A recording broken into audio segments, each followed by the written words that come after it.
आपण ऐकत आहात रसिक कथा। किसी अकेली शाम के चुप में गीत पुराने गाकर देखो, दूरी में क्या भेद छुपा है इसका खोज लगाकर देखो, उनसे नैन मिलाकर देखो, ये धोका भी खाकर देखो। मघाशी ऐकलेल्या या गझलची नशा न विरता दाट धुक्याप्रमाणे अजून घोटाळत होती। भरतच्या मनात गझलची नाजूक धुंदी उत्तरोत्तर चढतच राहिली। पायागतीची नरम शाल त्यानं गळ्यापर्यंत ओढून घेतली। डोळे मिटले तरीही अस्वस्थ, काहीतरी अपूर्व अननुभूत तुफान हृदयात उठतंय, कुणीतरी त्याला चिडवतंय, मिश्किल खट्याळपणानं बेजार करतंय असा भास होत होता। झोप येणं अशक्य झालं। त्याचा सारा आराम, सुख, चैन ढवळून निघालं। रूममध्ये त्याला गुदमरल्यासारखं वाटू लागलं। अंगावरची शाल बेडवर फेकून देऊन तो बाहेर वरांड्यात आला। मध्यरात्रीला ओलांडून चंद्र पुढे झुकला होता। समोर पसरलेल्या सरोवराचं पाणी कसल्या तरी काळ्या जादूनं हिंदकळल्यासारखं झालं होतं। त्यावर चंद्राच्या प्रतिबिंबाचे असंख्य तुकडे झगमगत होते। कुणाच्या तरी नयनांचं तेज त्या पाण्यात जणू चमकत होतं। मनामनातून अनोख्या भावनांचे कल्लोळ उठत होते, न आवरण्यासारखे। भरत त्यांना अनुभवत तसाच उभा राहिला। गेले 2 दिवस त्यांची कॉन्फरन्स इथे उदयपूरला होती। पिचोला सरोवराच्या मध्यभागी असलेलं हे हॉटेल पॅलेस, पूर्वीचं चंद्रप्रकाश पॅलेस। गेस्टची राहण्याची सोय इथे केलेली होती। हिऱ्यासारख्या चमकदार बिलोरी काचेनं सुशोभित असलेलं, सरोवराच्या मध्ये असलेलं हे दुर्मिळ आगळं वेगळं स्थान त्याला मोहून टाकणारं वाटलं। गजबजत्या जगापासून, कोलाहलापासून दूर एका सौंदर्यशांत कोशात गुरफटून गेल्यासारखं इथलं वास्तव्य। गेस्टच्या मनोरंजनासाठी आज रात्री दिलशाद बेगमचं गझल गायन ठेवलेलं होतं। दर्द आणि मस्ती या दोन्हीचं अजीब मिश्रण असलेला तिचा आवाज, गझल पेश करण्याची ढंगदार अदा आणि त्यात भर टाकणारं तिचं मादक व्यक्तिमत्व, यामुळे सारी मेहफिल बेहोश होऊन गेलेली होती। टाळ्या अन वाहवाच्या दादनं तो हॉल निनादून गेला। भरतची धुंदी आगळीच, समोर दिलशाद बेगम, पण त्याचं मन त्या क्षणी जाऊन पोचलेलं नम्रताजवळ। ओह वो नजर नजर से गले मिले, तो बुझे चिराग भी जल गए। दिलशादच्या गझलच्या या मतल्याबरोबर त्याला नम्रताची नजर छळत राहिली। नेमकी त्याच्या नजरेला दाद न देणारी, नजरेनंही न भेटणारी, वाऱ्यावर चढलेल्या पतंगाला काटून टाकल्यासारखी, क्षमासाठी जळणाऱ्या पतंगासारखी त्याची अवस्था करणारी तिची नजर। निष्पाप, निरागस, चंचल, स्वच्छंद असे तिचे डोळे, तो तिच्यासाठी व्याकुळ झालेला, अशी ती त्याच्या आयुष्यातली एकमेव। आता या नीरव एकांत मंतरलेल्या क्षणी त्याला तिची पहिली भेट आठवली। त्याच्या पुतण्याचा, पियुषचा बर्थडे। संध्याकाळी त्याच्या छोट्या मित्रांना पार्टी होती। भरतनं सकाळीच त्याला भला थोरला मेकॅनो आणून दिला होता। भरतला बाहेर जायचं होतं, एक अपॉइंटमेंट ठरली होती। थोडा उशीरच झालेला होता। घाईघाईनं कपडे करून, बूट घालून तो रूमच्या बाहेर आला अन जिन्याकडे वळला। तोच त्याला धडक बसली। गेलेला तोल सावरत वैतागून त्यानं पाहिलं। त्याच्या लक्षात आलं ती नम्रता होती, त्याच्या भाबीची भाची। 3-4 वर्षांपूर्वी त्यानं तिला पाहिलं होतं, त्यानंतर आजच। शेजारची रूम भाबीची होती। ती दारातून बाहेर पडायला अन तो वळायला गाठ पडून हा छोटासा अपघात। सॉरी, स्वतःची चूक नसतानाही त्याला म्हणावं लागलं। त्यावर काहीच न बोलता तिनं आपले जळजळीत डोळे त्याच्यावर रोखले आणि ती भरकन परत खोलीत गेली। हा अनुभव भरतला सर्वस्वी नवा, धक्कादायक होता। त्याची एखादी झलक, त्याचा ओझरता स्पर्श, त्याच्या नजरेचा निसटता तुकडा यासाठी निर्लज्ज बनलेल्या मुली त्यानं यापूर्वी खूप पाहिल्या होत्या। दुसऱ्या दिवशी त्याची सुट्टी होती। भाबीनं नम्रताला आग्रहानं 1 दिवस ठेवून घेतलेलं होतं। संध्याकाळी भाबी म्हणाली, पियुषला ड्रेस आणायचाय, नम्रता आणेल, पण ड्रायव्हर नाही आला, तुम्ही सोडता का तिला? सरळ नाही म्हणावं असं क्षणभर वाटून गेलं, पण का कोण जाणे, तो गप्प राहिला। गाडीत पाठीमागे तिची पियुषबरोबर किलबिल चाललेली होती। त्यानं गाडी दुकानासमोर थांबवली। नम्रता काउंटरजवळ जाऊन ड्रेस पाहू लागली। तो गाडीजवळ उभा। 15-20 कंटाळवाणी मिनिटं सरकली। ती पायऱ्या उतरू लागली। त्यानं सहज न्याहाळलं। काळ्या तलम कापडाचा चुडीदार कुर्ता, त्यातून तिचा चेहरा, मान, हात सारं उजळून गेलेलं, काळ्या ढगात वीज चमकावी तसं। फारसे सोपस्कार न केलेले घनघोर केस पाठीवर मोकळे, कपाळाच्या दोन्ही बाजूंनी मधुर वळणं घेऊन सहजपणे खाली उतरलेले, पियुषशी बोलताना हसण्यासाठी विलगलेले कोवळे ओठ, त्यातून लकाकणारी चांदण्यांची तिरीप, नक्षत्रासारखे तेजाळ अन फुलपाखरासारखे चंचल डोळे। ती पायऱ्या उतरताना त्याला अचानक भास झाला, एक तुफानच त्याच्याकडे येत आहे. खूप वेळ थांबावं लागलं ना तुम्हाला? आत का नाही आलात? तिला आत्ता सुचलं हे. वा, आज मी ड्रायव्हर नाही का, मग बाईसाहेबांबरोबर कसं यायचं? त्यावर त्या दोघांचं एकाच वेळी हसणं. तू आणि पियुष पुढेच या, नाहीतर लोकांना वाटेल की मी खराच ड्रायव्हर आहे तुझा. ती मिश्किलपणानं हसून पुढे बसली. इथून जुहूला जायचं? पियुषला तिथलं आईस्क्रीम आवडतं. त्यानं सहजपणाचा आव आणून अंदाज घेतला. मलाही आईस्क्रीम आवडतं, चला.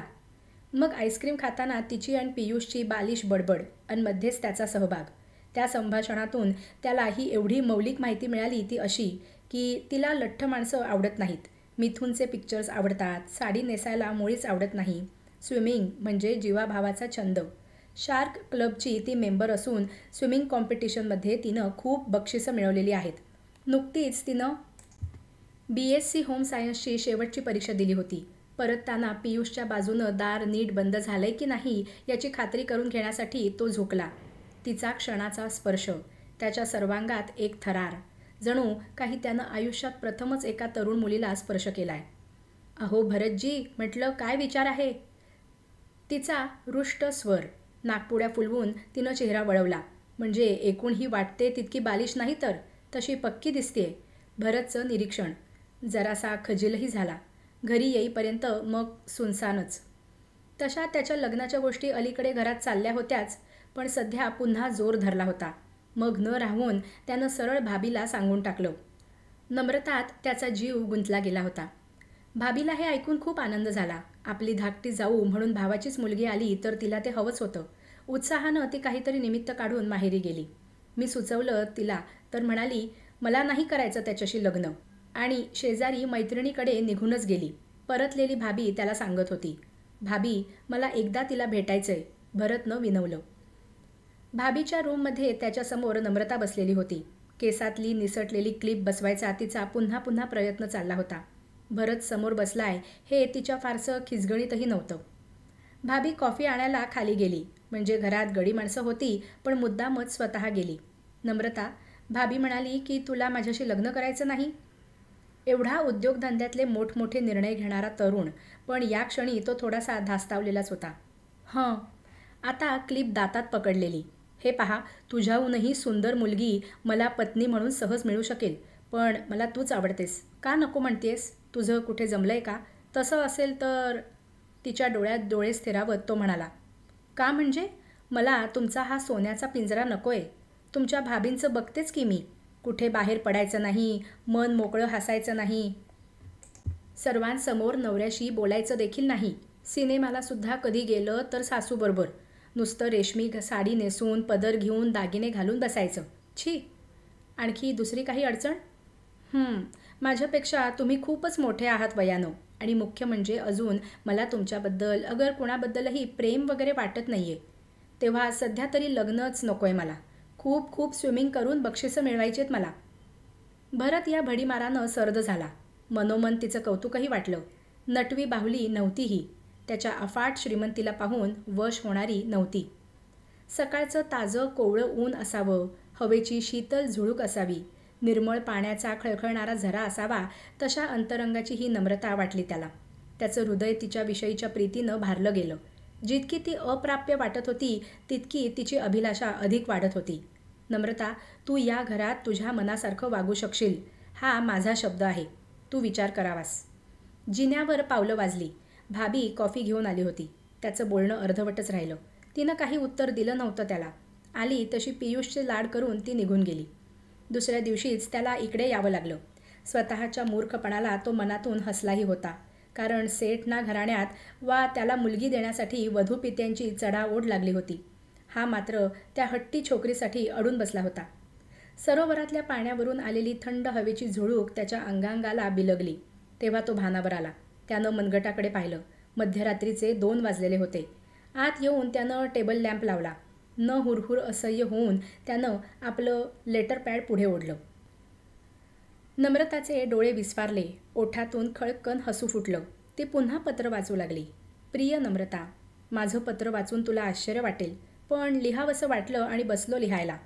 परवाच्या भेटीत मी विशेष काही बोलू शकलो नाही, पण तू मला समजून घेशील ही अपेक्षा आहे. विनंती आहे की ये बेरुखी न दिखाओ. के जान जाती है. मी येईपर्यंत तू विचार कर, पण तो माझ्याच बाजूचा निर्णय असेल अशी आशा आहे. उदयपूर आणि हे पॅलेस हॉटेल खूप सुंदर आहे. योग असेल तर पुन्हा तुला घेऊन इथे येईन. काही वेळापूर्वी एक गझल ऐकली.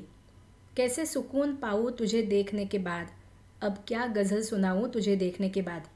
आवाज़ दे रही है मेरी ज़िंदगी मुझे, जाऊँ मैं या ना जाऊँ तुझे देखने के बाद. तुला पाहिल्यापासून माझी स्थिती अशीच झाली आहे. अधिक काय लिहू. माझा एक मित्र मला म्हणाला, यारो किसी कातिल से कभी प्यार न मांगो, अपने ही गले के लिए तलवार न मांगो.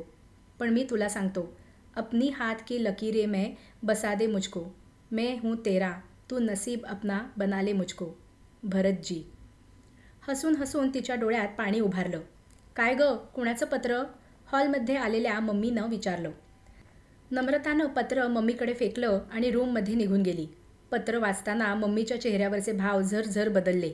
एवढं सोन्यासारखं स्थळ आपल्या मुलीला मिळतंय याचं आश्चर्य आणि ही संधी सोडायची नाही हा तिचा निश्चय. भरत घाईत होता.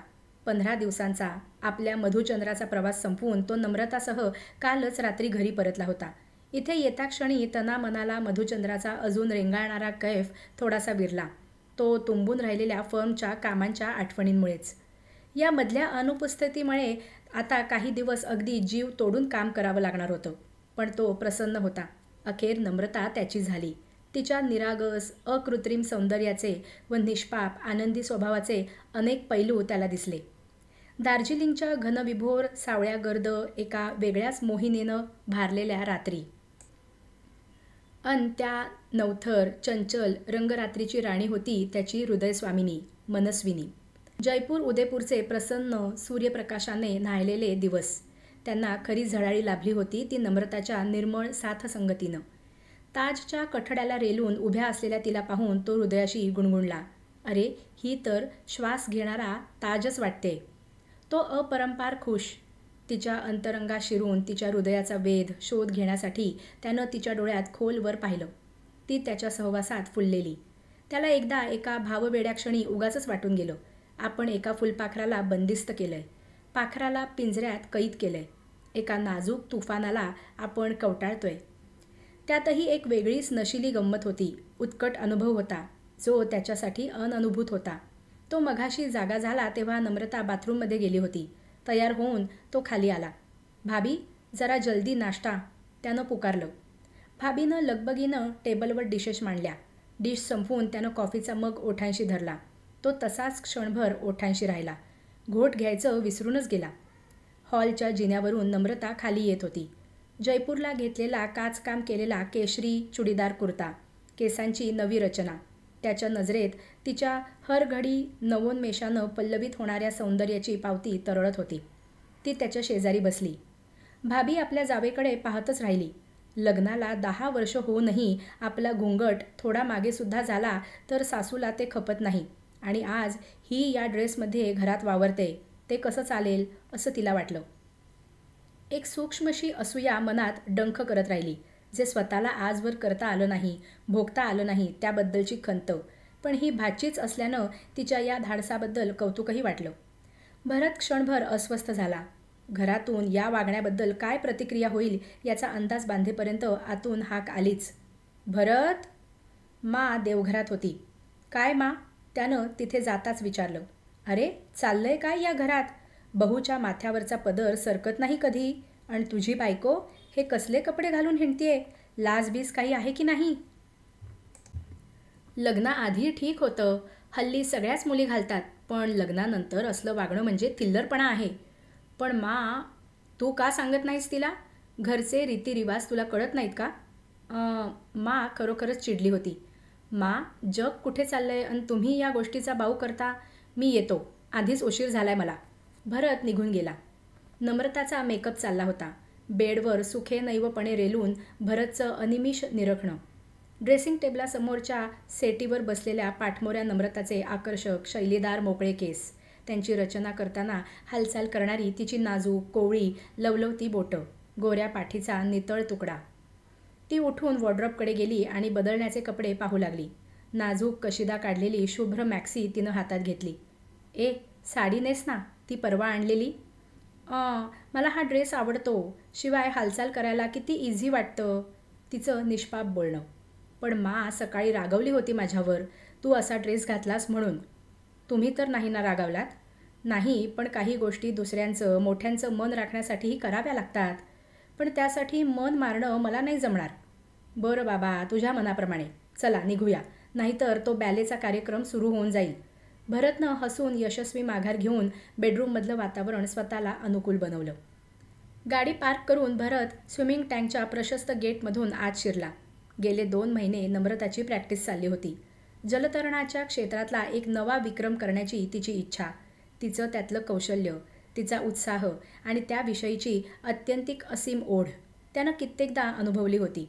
तिचा तो प्राणप्रिय छंद आपल्या नकाराच्या एका फटक्यानं दडपून टाकण्याचं धाडस त्याला जमलं नाही. त्यातून तिनं कबूल केलेलं होतं की हा विक्रम पार पडला की यापुढे कोणत्याही स्पर्धेत भाग घ्यायचा नाही. कारण आता तिला आई व्हायचं होतं. अर्थात आई झाल्यावर बाळाच्या संगोपनात तिला रिकामा वेळही मिळाला नसता. भरत तिला इथे स्वतः रोज सोडायला येई व घेऊन जाई. तो पायऱ्या चढत असतानाच नम्रता बाहेर आली. पोहून दमल्यामुळे आरक्त झालेला चेहरा, सर्वांगावर जाणवणारा कोमल ओल्या ताजेपणाचा शिडकावा, डोळ्यात उतरलेली लाली, शरीराची वळणं आणि रेखा अधिक उठावदार, त्याची नजर तिला निरखणारी.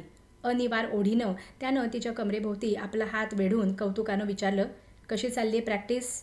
एकदम बेस्ट. आयत्या वेळी हवामानानं दगा दिला नाही ना तर मला खात्री आहे की मी ते अंतर सहज पोहून जाईन. भरत, तुम्हाला सांगायचं विसरले, पण आजपासून नवा कोच आलाय. स्विमिंगमधला गोल्ड मेडलिस्ट आहे, सुशीम मल्होत्रा.